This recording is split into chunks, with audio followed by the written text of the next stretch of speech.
The career advice I wish I had at 25. Are you 25 years old? I'm in my 50s. If I had time to go back to my 25th year, I would have advice for my own 25-year-old, made with my own blood, sweat, and tears. 1. A career is a marathon, not a sprint. Chill. When we are younger, we tend to be impatient. As you get older, you realize there is no real rush. Life and the careers we pursue to fill it and pay the bills needs to be approached on a long-term basis.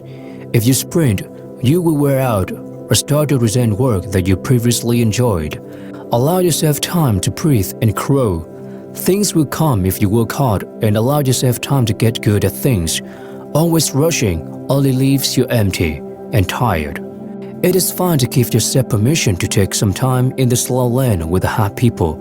You will find yourself seeing things on the journey that you didn't realize were there. 2. Most success comes from reputation, not new things. I remember hairdressing legend Stephen Eckery telling me this in 2003. I had never really thought about it before.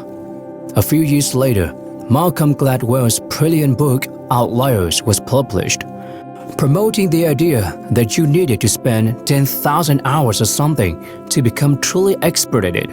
This applied to the Beatles and their humble gigs and Bill Gates, who, through a series of fortuitous accidents, ended up spending more time than almost anyone else on a computer. The lesson here is, get good at things before you try to move to the next thing. Genuine expertise belongs to an elite few. They seldom have superpowers. They usually have endurance, patience, and take a long-term view.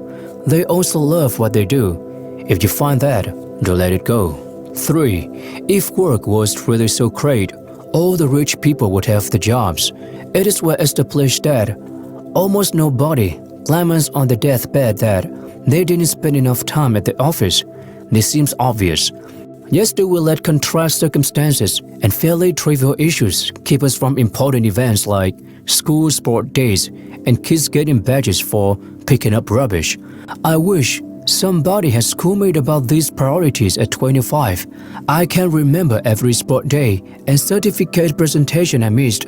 I can't remember any of the reasons I missed them. 4.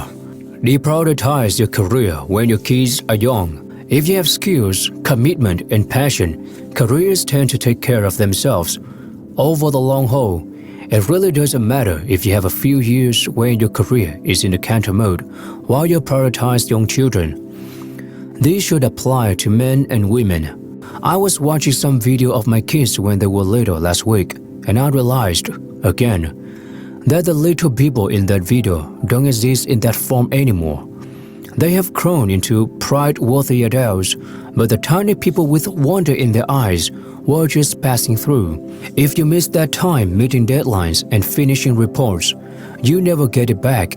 Childhood is fleeting. When it is in its formative stages, you get one chance. You can also miss the chance to learn. Children teach you a lot more than you teach them. They give you a second chance to see the world for the first time through their eyes, and you will be astounded what you miss in the clutter of life. Hold on to those times while you can.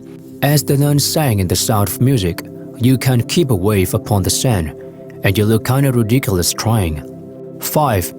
In the workforce, always act like you are 35. A recruiter gave me this advice some years ago. It is quite inspired. What she meant was, when you are young in the workplace, don't act as a novice. If you're smart and competent, step up and do whatever you are capable of doing in a mature way. Similarly, when you are an older worker, don't act like it. Approach your day with youthful energy. To quote a famous Frank Sinatra song, you're 35 and it's a very good year. 6. Never work for horrible bastards. Life is way too short to tolerate really bad bosses. If you find yourself working for one, unless you are desperate or starving, start looking for a new job immediately. Then sack the bad boss by leaving. 7. Don't just network with people your own age. Beware the whiskey syndrome. Smart young people have a habit of forming communities of other smart young people and feeding off each other's energy. In the older world, they are seen as bright young things that give you confidence that the future is in good hands. How many times have you heard that? Youth in class can actually be restrictive. Smart 20-somethings should make sure they network with older people too. In fact, their networking should be about meeting useful mentors and career champions who can open doors in fast-track careers. Similarly, older, successful people shouldn't just sit in musty clubs talking about the 1970s. They should be proactively seeking out smart young people who can shake them out of their comfort zone and open their eyes to new ideas. 8. Celebrate cultural differences in the workplace. One of the big mistakes we make in Australia is failing to adequately recognize the value of overseas experience in people from a variety of cultures. Diversity brings a richness to our workplaces that benefits all of us. Overseas experience is real experience. We should take every opportunity to inject new thinking into our workplaces. It is where the magic begins. 9. Never sacrifice personal ethics for the work reason. Crucial to workplace happiness is value alignment.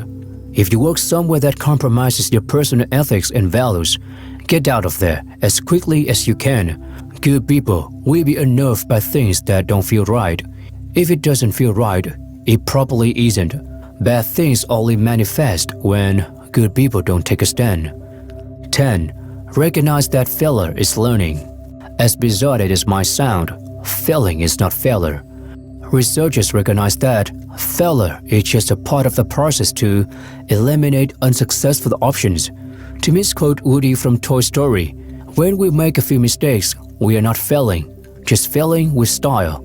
Even fairy tale princesses recognize that you need to kiss a lot of toes before you find a handsome prince. Thomas Edison articulated this best: "I have not failed. I have just found 10,000 ways that don't work." If we fear failure, we tend to take minimalist approach to our jobs and the opportunities around us.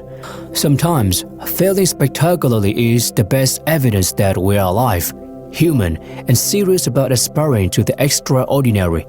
There is no value in being ordinary when you have the capacity to be remarkable. There is no value in being ordinary when you have the capacity to be remarkable.